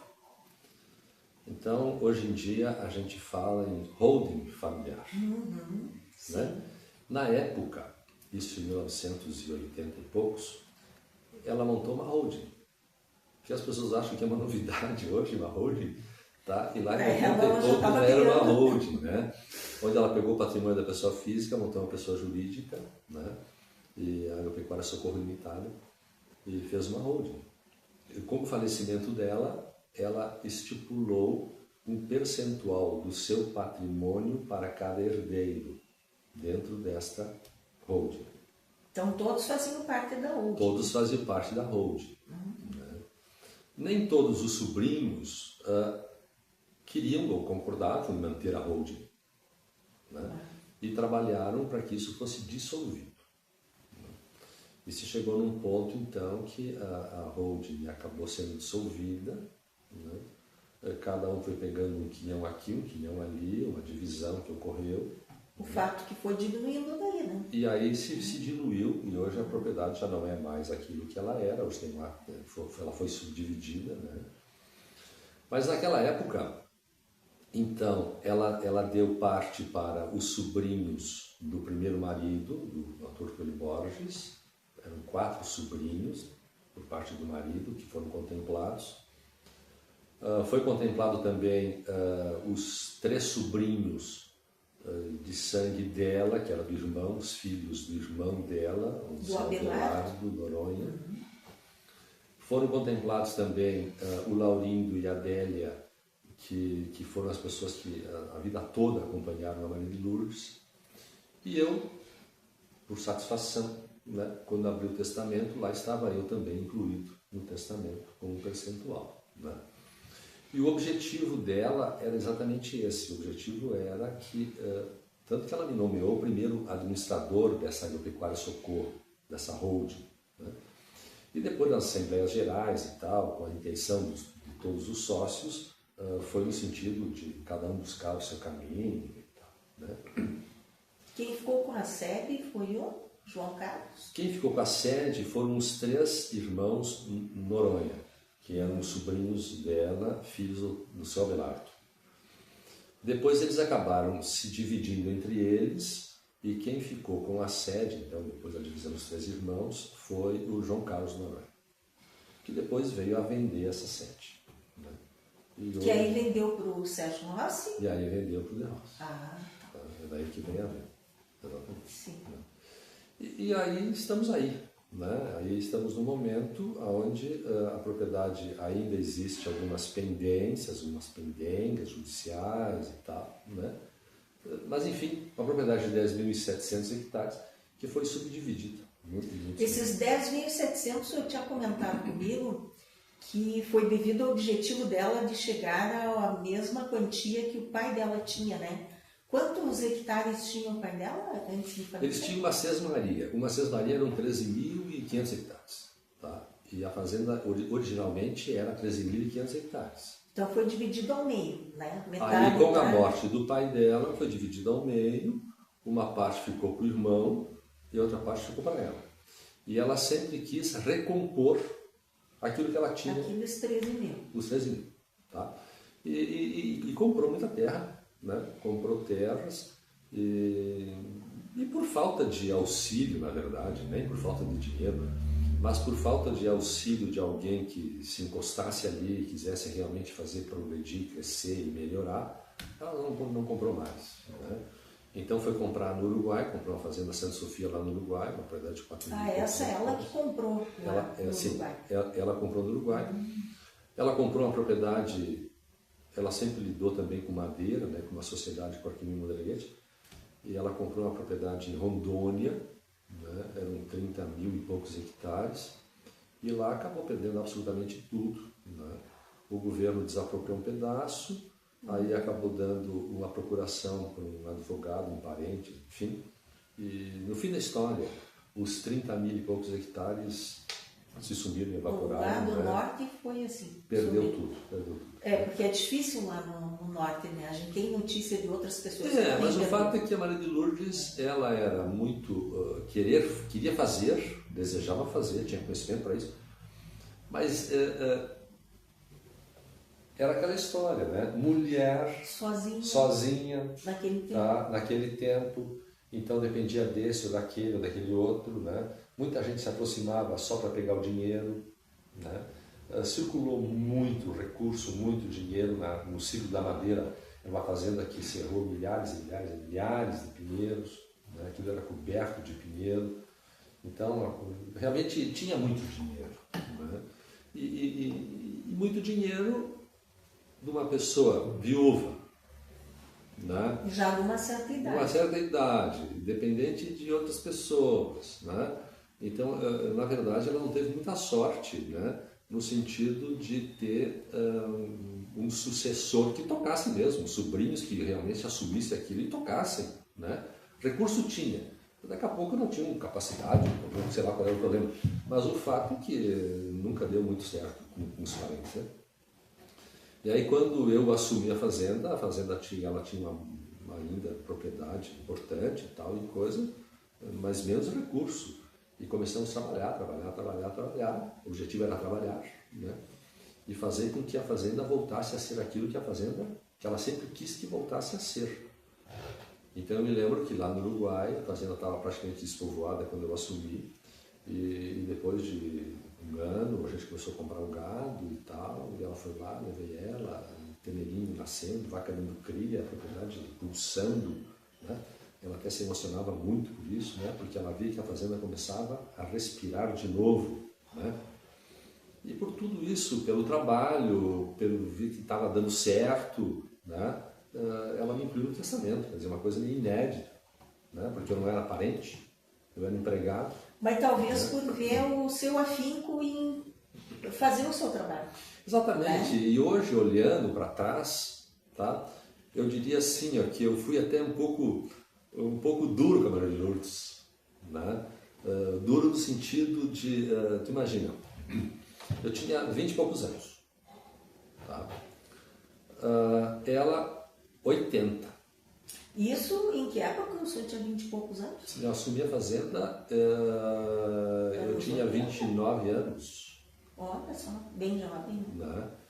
E ela uma senhora de quase 80 anos, e eu com todo o sebo no rim, do trabalho, da vontade de fazer, de crescer, de prosperar, né? E ela com vontade também de fazer a fazenda De crescer, ver o negócio, de ver a coisa funcionar, né? tá? Então eu realmente, o dinheiro era gasto para recompor a fazenda do Uruguai, o dinheiro era gasto para recompor a fazenda daqui, assim, ó. O senhor executou aquilo que ela queria fazer. Exatamente, né? Eu digo que eu fui um pouco duro, porque olhando hoje, uma pessoa aos 80 anos de idade, tá? Eu diria que ela tinha que pegar, abandonar tudo e viajar. Mas ela tinha gás, né? Né? Mas ela queria fazer. Queria fazer alguma Né? coisa. E ela me estimulava a fazer. Não, nós vamos fazer, o ano que vem nós vamos fazer tal coisa, o ano que vem tal coisa. Uma pessoa disposta, né? Ela muito empreendedora. Uns dias antes dela falecer, eu visitei ela no hospital e ela me disse: Pegoraro, nós nunca brigamos, né? Mas tu nunca quis plantar batata, eu queria plantar as batatas de novo, tu nunca quis plantar, né? Digo, não, o ano que vem, tá? O ano que vem nós vamos plantar. Então, ela tinha esse espírito, tá, de querer fazer, né? Então, isso tornava ela uma pessoa especial, né? E para mim, eu na verdade, duro nesse sentido, né? Eu acabava gastando dinheiro e fazendo coisas, empreendendo coisas que ela aos 80 anos talvez não fosse mais usufruir, né? Mas ela queria que eu fizesse, né? Mesmo naquela idade, ela queria aumentar isso, aumentar aquilo, produzir, plantar árvores, né? Vamos fazer o pomar, vamos fazer outra coisa. Ela tinha esse espírito. E ela teve alguma coisa a ver com maçã ou não? Ou isso... Não, ela nunca plantou maçã. Um evento que ela fez logo no início, em 1988, 89, tá? Que também a maçã era assim, não estava ainda, não tinha a pujança que tinha hoje, a exportação muito pequena e tal, né? Ela reuniu na casa dela, lá em Porto Alegre, fez um jantar, né? E convidou pessoas então para fazer exportação, coisa que se falava pouco. Ela tinha contatos. Essa senhora tinha contatos. Não era fácil exportar naquela época. Não era, por causa do frigorífico. não era tão fácil, né? Mas ela tinha contatos, né? E eu me lembro assim que ela me convidou para participar da reunião. Eu me senti um pouco peixe fora d'água, assim, né? Porque era um ambiente assim, ó, muito maior do que eu estava acostumada a conviver. Né? Não, tinha umas ideias muito avançadas. E trazia gente que tinha muito conhecimento, né? Então eu acabei, tu imagina, um cara formado há 3, 4 anos. O senhor estava começando. Eu estava começando a minha vida, né? Não tinha toda essa experiência. E quando fui trabalhar com ela, que ela me convidou para trabalhar com ela, você se depara com um nível de pessoas diferentes, né? Diferentes financeiramente, diferente em capacidade às vezes, né? Ela teve um momento que ela tinha um conselho que ajudava ela e tal. O conselho era formado pelo Dr. Luiz Fernando Silva Lima, que foi ministro da Agricultura. Nossa. Né? O seu Júlio Eberle, que era, né? De Caxias. Então assim, ó, as relações eram relações importantes. Né? E daí a pouco, quando eu vou trabalhar com ela, eu começo a participar de núcleos, né? Ou com pessoas que eu jamais teria a possibilidade de conviver naquele momento. O senhor é natural de onde? Eu sou de Antônio Prado. Né? Aí vem do interior? Sim, o meu pai... Era agricultor? O meu pai era relojoeiro, né? E em 1967 veio para Vacaria e fundou, junto com o Giovanni Lazelli, a cooperativa, né? Foi o primeiro vice-presidente, e tinha uma pequena propriedade da época, né? Ali no Capão de Herança, que nós temos até hoje, né? Então lidava ali com agricultura, e depois em 74, tá, meu pai e mais 4 produtores foram os primeiros a plantar os pomares de maçã. Né? Então eu sou da origem, a minha origem é essa, é uma origem de uma pessoa de pequenos produtores, né? A minha herança com o meu pai, eu recebi 40 hectares, né? Os 40 hectares multipliquei, mas assim, sempre fui uma pessoa que gostei muito da agricultura, da pecuária, da atividade. Isso só para a gente ver assim, ó, visualizar o cenário que o senhor estava entrando. O senhor era uma pessoa de origem humilde que entrou no de repente, numa né? outra classe social, Totalmente diferente, né? Tá? Dá um baque, Aonde, né? de um dia para o outro, a relação mudou. Tá? Nos jantares em Porto Alegre, você tinha toda aquela coisa do garçom, do prato, do outro prato, do copo, coisa que não estava só nisso naquele momento. Né? Eu viajei por conta dela para ver algumas coisas em Minas Gerais, no Triângulo Mineiro, na fronteira. Então ela tinha os contatos, tinha as relações, né? E lá eu aprendi muito. Vale, como, né? Aprendi muito, mas o objetivo era o trabalho, né? E ela gostava disso, né? Ela queria um cara que trabalhasse, que se envolvesse, que tocasse a fazenda, que fizesse as coisas darem certo. E a prestação de contas, eu nunca esqueço, né? Todo mês eu fazia uma prestação de contas com a Maria de Lourdes. Então, como que você faz uma prestação, um balancete para uma senhora de 80 anos? Né? Porque não adianta você... Eu faço um balancete no computador, tiro passivo, isso não interessa. Né? Então, o balancete era assim, ó. Tinha o balancete normal do contador e tal, né? Mas o meu balancete com ela era algumas folhas de todas as despesas, item por item, que eu fazia durante o mês. Ela sabendo o que o senhor Ela sabia exatamente. Se foi comprado um vaso de flor, lá estava um vaso de flor X reais. E ela olhava todos os dias. E para que foi esse vaso? Garanto que ela queria saber. Ela queria saber tudo. Tá? Então a gente passava para Porto Alegre, a gente ficava lá na casa dela um dia, depois ia para o Uruguai. Então na minha ida a gente almoçava junto, passava a tarde lá discutindo algumas coisas, fazendo prestação de contas. No dia seguinte, ou no mesmo dia, eu ia para o Uruguai, na volta passava lá, fazia o relatório da fazenda. Tá? E assim foi o meu relacionamento com ela. Né? Relacionamento tranquilo, agradável, eu fazia minha parte. Muito interessante. Né? E ela nunca deixou de ser exigente. O senhor entrou com a energia que o senhor tinha da juventude e ela com a experiência. Exatamente. E vontade, né? Não, e vontade de querer fazer. Né? Isso que eu achava mais legal, né? Porque, assim, aos 80, praticamente aos 80, ela faleceu com 81, né? Mas aos 79, 80 anos, que era onde eu estava mais focado mesmo, você imagine que eu querendo fazer e achando que tinha que investir em coisas que daqui a 10 anos ia dar algum resultado melhor, e ela concordando, insistindo que fosse feito dessa forma. Né? Então... Quanto tempo mais ou menos durou entre o senhor entrar e ela vir a falecer? Bom, eu entrei em 86 na fazenda, 1986, tá? Mas eu comecei a administrar a fazenda em 1989. Né? 89. E ela faleceu em 91. Então, todo 89, 90 foi pouco tempo, foi pouco né? tempo. Mas foi feito muita coisa pelo visto. A gente realmente fazia muito, né? Tinha muita energia nesse momento, era uma coisa louca. Né? E estimulado... como é que foi assim, a morte dela, o final dela, assim, como o senhor poderia... Eu sei que é triste, assim, mencionar, mas... O final, assim, ó...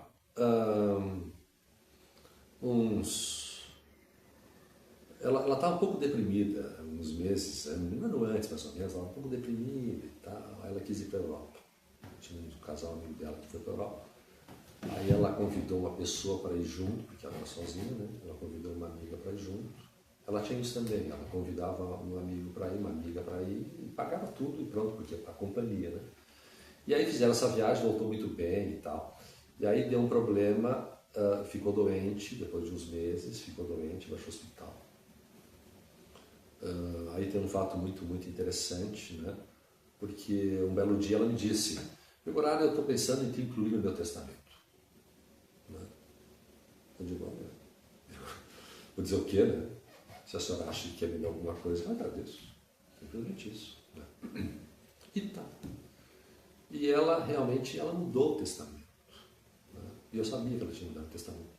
E ela muda o testamento e deixa o testamento numa gaveta, numa escrivaninha da sala de reuniões dela, lá na casa dela em Porto Alegre. E aí fica doente e vai para o hospital. Vai para o hospital e vai para o UTI. E eu pensei comigo: puxa vida, né? Se eu vou receber alguma coisa, eu perdi a chance, né? Porque não estava registrado, não tinha nada. Né? Sim. Pois ela se recupera, sai do UTI, vai para o quarto e chama os advogados e diz assim: eu quero que vocês vão buscar meu testamento, que está assim, assim, assim, assim, na escrivaninha tal, na gaveta tal, e eu quero redigir o testamento. Quero dar publicidade ao testamento. E assim fez, né? Fechou lá o quarto do apartamento do hospital, chamou outros advogados. Que hospital que ela ficou? No Moinhos de Vento. Moinhos de Né? Vento. Chamou as testemunhas de confiança dela, né? E redigiram o testamento. Aí me incluiu no testamento. Me incluiu. Né? E tá. Depois ela voltou para casa, restabelecida. Depois de uns meses ela mexeu de novo no testamento. Incluiu de novo, melhorou, por exemplo, me deu mais coisas, né? E em 30 dias depois ela faleceu. Né? Eu visitei ela uns dias antes e ela estava, quando nós conversamos, ainda ela dizendo que nós íamos no ano que vem bem lúcida, fazer mais coisas, plantar isso, fazer aquilo. Né? Então, para você ver o espírito, né, que ela tinha um espírito empreendedor. Né? E naquele momento achou um jovem que estava disposto a fazer as coisas acontecerem. Tá? E por isso, então, como ela conseguiu, aí no final da vida, ela viu que as coisas começaram a melhorar mesmo, a fazenda do Uruguai repovoada, dinheiro na conta, as coisas acontecendo, né? Isso fez com que ela me incluísse. Né? Porque ela refez o testamento que ela tinha e incluiu um estranho, que era eu. Né? Porque acreditou que eu poderia ser a pessoa que poderia dar continuidade, tá, ao negócio da Fazenda do Socorro. Por isso que ela monta uma holding, né, me inclui e no testamento me elege o presidente dessa holding, naquele momento, até fazer a assembleia dos novos acionistas, tá, para que a coisa continuasse a ter um desenvolvimento. Né? E, na verdade, depois os sócios não quiseram, enfim, a maioria não. Eu acho que ela tinha uma esperança que os sobrinhos mantivessem, né? Mas ela sabia que os sobrinhos não manteriam. Né? E daí uma pessoa de fora que ela acreditasse, e essa pessoa de fora era eu. Né? Por isso também que ela me inclui. Né? É porque ela visualiza que eu teria condições de fazer com que a fazenda continuasse uma empresa, né? E que fosse crescer, desenvolver, porque ela viu o trabalho que a gente tinha feito ao longo dos últimos anos de convivência, né? Onde a empresa realmente melhorou muito. Então o objetivo era esse, ela queria preservar o patrimônio. Né?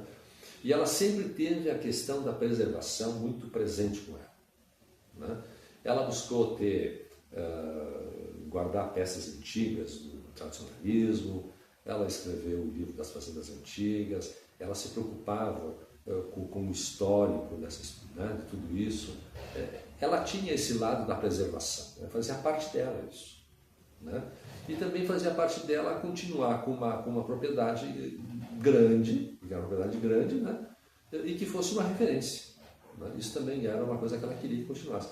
Evidentemente, né? Isso não ocorreu. Né? Enfim, né? Mas era o desejo dela. Ela teve problemas cardíacos ou foi algum outro problema? Ela teve um problema de câncer, né? Que depois acabou voltando e depois com as suas consequências e tal, né? E faleceu disso aos 81 anos, dia 30 de abril de 1991. Né? Era o falecimento dela. O que o senhor gostaria, assim, agora de comentar no geral, assim, sobre a fazenda? O que o senhor acha interessante, importante mencionar? Olha, o que eu posso dizer, né? A Fazenda do Socorro é uma fazenda que está aí,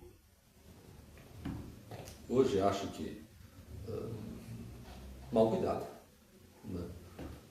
E também não julgo ninguém aqui se está fazendo bem ou mal feito. O fato é que é uma estrutura muito grande, onde uma propriedade muito pequena ao seu redor para que possa manter isso tudo funcionando, né? Então a propriedade hoje é inviável, do jeito que está inviável. Ela é considerada o que seria agora, não é? Chega a ser uma fazenda? Porque tem medidas, né? Não. Ou uma granja, uma chácara? Hoje é um sítio, né? Onde tem um casario antigo, né? De difícil manutenção, de madeira, uma parte, né? Com o tempo vai ser completamente descaracterizado, porque acho que as pessoas que estão aí não possuem os recursos suficientes para manutenção. Isso não é demérito de nada, né? Mas é uma observação, né? É uma consequência, né? É um patrimônio que está aí coisas, tombado, né? Que muitas pessoas têm acesso à visitação, né? E quando você abre uma propriedade à visitação, você abre a possibilidade de receber críticas sobre a sua manutenção também, porque as pessoas observam, né? Se está bem conservada, se está mantendo as características originais ou não, né? Porque quando você imagina uma propriedade tombada, eu te digo isso porque a casa da minha mãe, Antônio Prado, tá? Ela foi tombada pelo Patrimônio Histórico Nacional, pelo ISFAM. E a gente tem que conservar com todas as características como era. Todas. A janela, o tipo, a frente. Bem tudo. rigoroso, né? É muito rigoroso. É muito lindo. Quando você vê que uma fazenda como essa aqui foi tombada pelo patrimônio municipal, deveria também ser mantido nas mesmas condições. Tá? Não tem fiscalização, não está sendo mantida e assim vai indo, né? Então, acho que com o passar dos anos, se não tiver aporte de recursos importantes, se não tiver possibilidades e tal, a tendência, né, é uma tendência natural, que isso tudo vá desaparecendo. Se não tiver um olhar da iniciativa pública, né, para a história, para patrimônio histórico, mas assim, a iniciativa perdendo, né? pública, dinheiro público para isso não tem. A gente não pode se iludir que vai ter, né? Quando você tomba um imóvel, eu me lembro quando eu era prefeito, o pessoal queria que eu fizesse o tombamento da catedral, tombamento municipal. Eu dizia que eu não ia fazer. Hoje eu acho que é tombada. É tombada. Né? Por que na época eu achei que não deveria fazer? Pelo município eu sei que é tombada. Porque quando você faz o tombamento, você assume a responsabilidade também de manter. E o município não faz isso. Não. E não tem recurso para isso. Ele faz o mínimo, né? Então era uma enganação. Você tomba e depois não consegue manter. Né? Então, qualquer propriedade, e no caso hoje aqui, a Fazenda do Socorro, que está tombada no municipal, não tem recurso para isso. Tá? E se os proprietários não entenderem que é importante manter, que é importante preservar, e não é agora deu uma goteira, vou trocar as telhas por um zinco. Não é isso, não pode trocar, tem que restaurar esse processo. Tá? Isso é caro, né? Envolve aquelas telhas envolve recurso, né? Então a tendência desse tipo de patrimônio, se isso não for assumido por alguém que efetivamente tenha condições, a tendência é desaparecer. Lamentavelmente, mas isso é história. É lamentável. E não teria que ter assim, uma visão pública assim, para o turismo, desenvolver o turismo, não seria mais uma opção para a vacaria, até para empregos? Eu acho que sim, né? Eu acho que o turismo é uma coisa muito importante, mas você tem que ter o empreendedor. Porque o turismo, você consegue fazer turismo desde que o proprietário assuma a responsabilidade de abrir a isto para o turismo, né? Você ter lá visitação, você transformar num hotel, você pode até cobrar entrada e tal, essa coisa toda, né? Mas tem que ter o empreendedorismo, né, particular. Você tem que ter um empreendedor. alguém que invista, né? O município ele é um fomentador disso, né? É importante o turismo, sim, é importante, mas não é o município que vai lá montar alguém, contratar uma cozinheira ou arrumar a camareira, Claro né? que não. Isso que tem que ser é um empreendedor privado, né? Então, acho que é importante a gente buscar manter o patrimônio, né? A história das coisas, né? Não deixar morrer, mas também a gente tem que entender que tem que ter pessoas que tenham condições para poder fazer isso, né? E dentro da Fazenda do Socorro hoje não é demérito de ninguém, já que é aberta a visitação pública, né? As informações que a gente tem é que está realmente deixando a desejar a manutenção do patrimônio, né? Mas o patrimônio é particular, cada um faz o que quer, né? Sim. Enfim, Na época da Maria de Lourdes não houve essa abertura para turismo, né? não, a Dona Lourdes nunca admitiu isso, né? Isso eram os amigos que ela Na trazia. verdade, a fazenda não era uma fazenda aberta ao público, tá? Era uma fazenda que ela mantinha, que ela preservava, que ela abria eventualmente para as autoridades, para pessoas amigas dela, né? Para casamentos de pessoas que, antes mesmo, né? Casamento de sobrinhas casaram lá. Quer dizer, a fazenda estava à disposição, mas à disposição dela, tá? Não existia essa coisa de visitar, agora vai como, né, todo mundo pode ir lá e tal. Não era aberta, tá? Era uma propriedade privada, né, conservada, mantida, né, com os recursos dela, dentro dos padrões que ela exigia, mas era uma propriedade dela, né? Ia lá quem ela queria, simplesmente, né? Ela não abria para...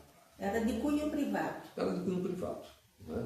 Ela fazia alguns remates, foram feitos lá, então aí sim era aberto, né, para os compradores e tal, né? Mas como um negócio daí, né?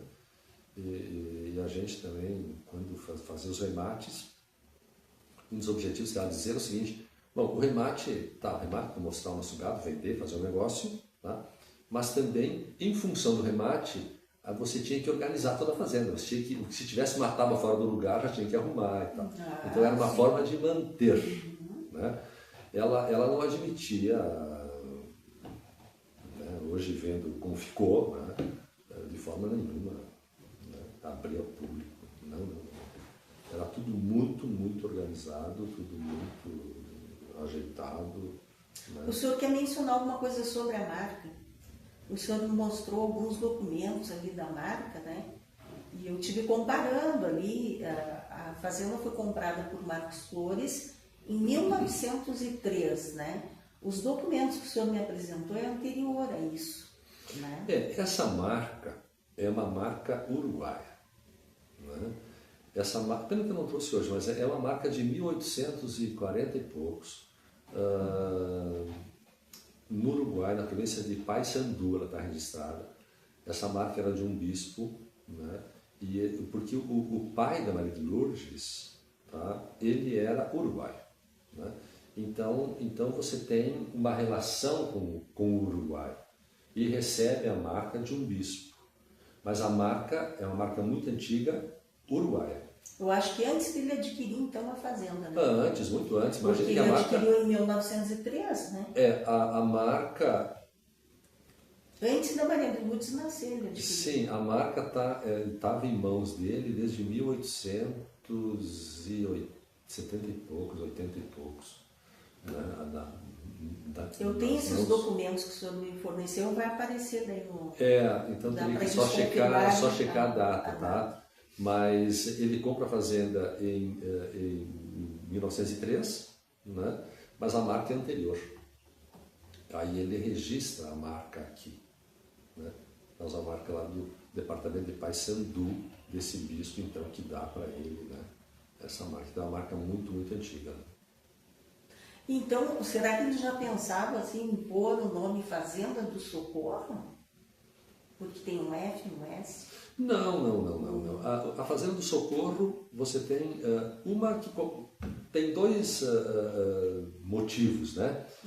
Um motivo é lá na Sesmaria, Sim, que Perpétuo o nome Socorro. da Sesmaria já era, né? Já era Nossa Senhora do do Perpétuo Perpétuo Socorro. Socorro, né? Isso. Então, isso era uma questão. E a outra questão é também o Rio Socorro, Ah, tem a ver também, né? tá? Que Porque é ali perto, né? a propriedade ela fazia também, pegava, não exatamente na sede, né? Mas pegava também o Rio Socorro, né? Então, você tem, originalmente, pela Sesmaria, mas também pelo Rio. Mas foi mais pela Sesmaria, né? Que foi o nome, que ficou fazendo Socorro. Em 1871, Marca da Fazenda do Socorro, no Uruguai.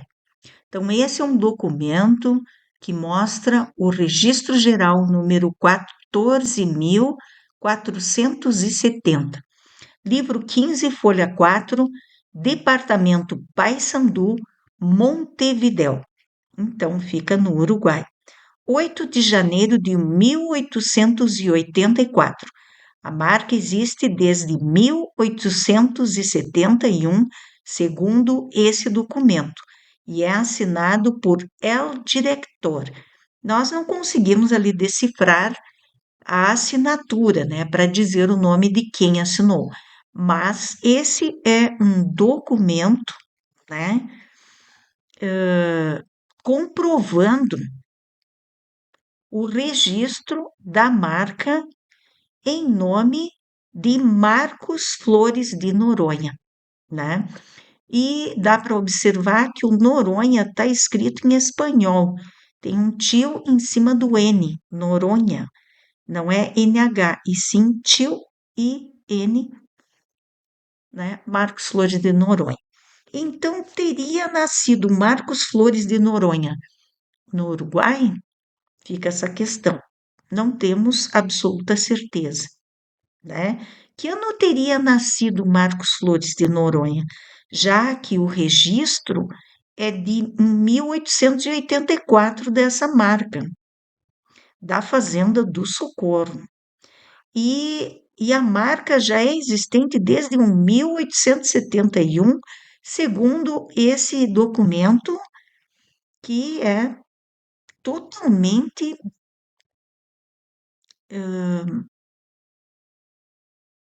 fiel, né? E totalmente legível. Não há uma suspeita sobre esse documento, né? A gente observa que é um documento original, né? Primeira série, número 27.683, valor um peso, né? Que é peso é a moeda do Uruguai, né? Muito interessante, esse documento foi nos alcançado pelo senhor Ângelo Pegoraro, nosso entrevistado desse episódio. 1871, marca da Fazenda do Socorro, no Uruguai. Registro da marca da Fazenda do Socorro, ano, o registro é no ano de 1884. Registro geral, 14.470. Registro provisório, 16.732.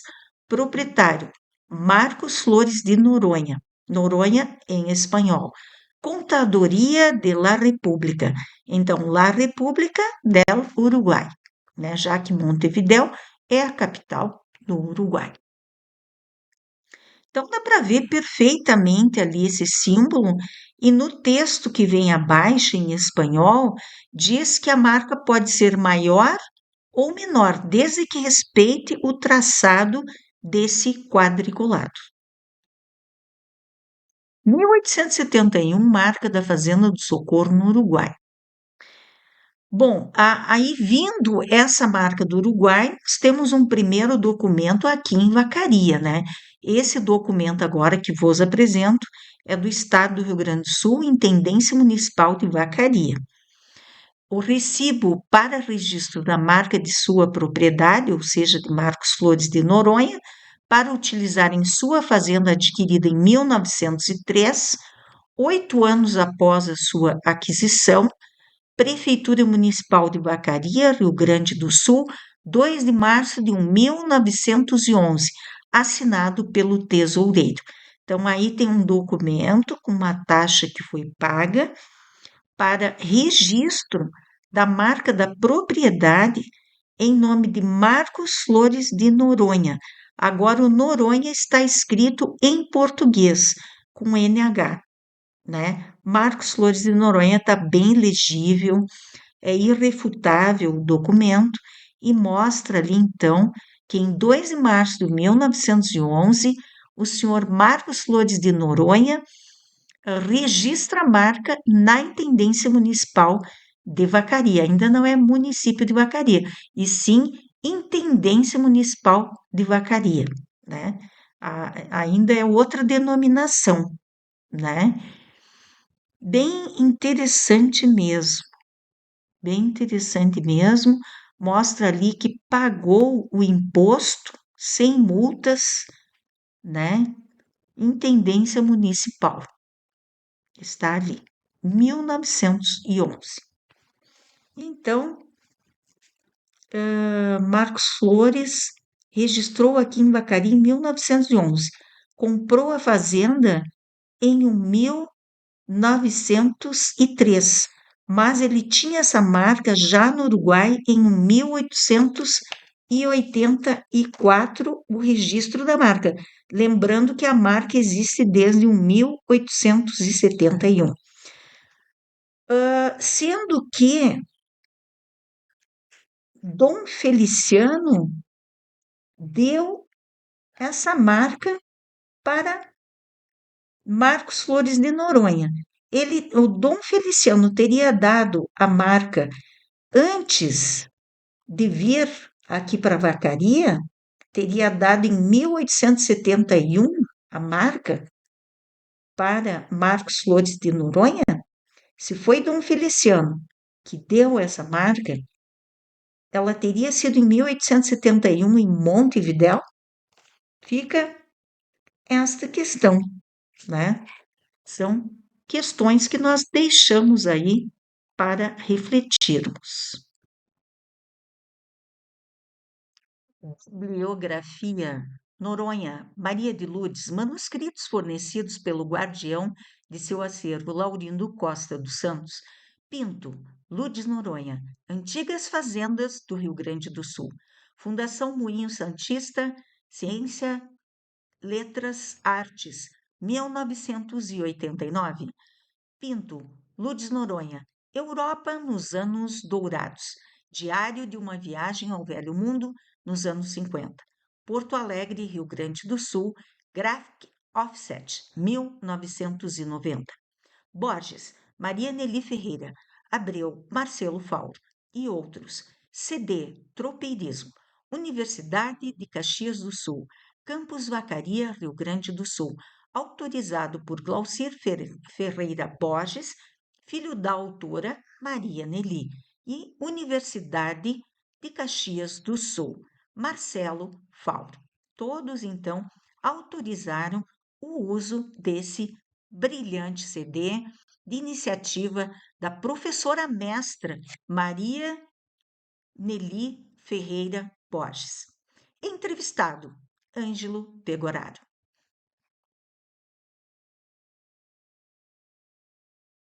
Muito obrigada a todos vocês. Websérie Casas, Sítios e Fazendas Antigas nos Campos de Cima da Serra, Vacaria, Rio Grande do Sul, Brasil.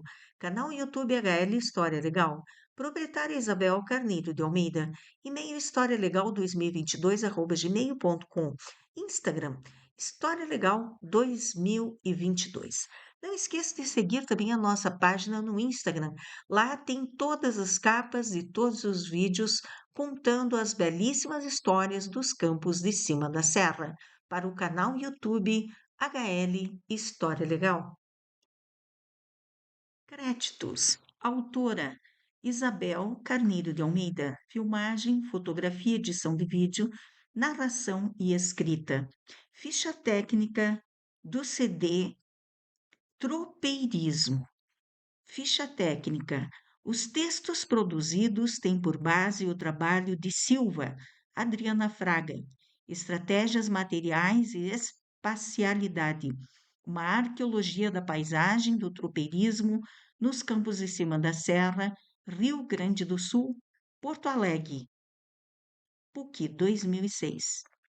Bibliografia de acordo com Flores, Moacir Flores, Tropeirismo no Brasil, Porto Alegre, Nova Dimensão, 1998. Santos, Lucila, Maria Sgarbi, et al. Bom Jesus, na Rota do Tropeirismo, no Cone Sul, Porto Alegre, Este, 2004. Santos, Lucila, Maria Sgarbi, et al. Bom Jesus, e o Tropeirismo no Cone Sul, Porto Alegre, Este, 2000. Fotos. Arquivo Histórico de Bom Jesus, Diretório Acadêmico do curso de História, Universidade de Caxias do Sul, Vacaria, e jornalista Glaucir Ferreira Borges. Arte e Desenvolvimento, Six Interfaces. Vacaria, Rio Grande do Sul, Brasil, abril de 2008, Universidade de Caxias do Sul. Bom, então aqui são os créditos do CDzinho que foi gentilmente cedido pela Universidade de Caxias do Sul e pelo jornalista Glaucir Ferreira Borges, em nome de Maria Nelly Ferreira Borges. Registro de obras. Então, nós temos aqui o copyright, né, da Fazenda Nossa Senhora do Perpétuo Socorro. Nós registramos essa obra, essa pesquisa que fizemos com árduo trabalho, né? Foram cerca de 6 meses pesquisando, fora anteriormente as pesquisas que vínhamos fazendo independente do canal.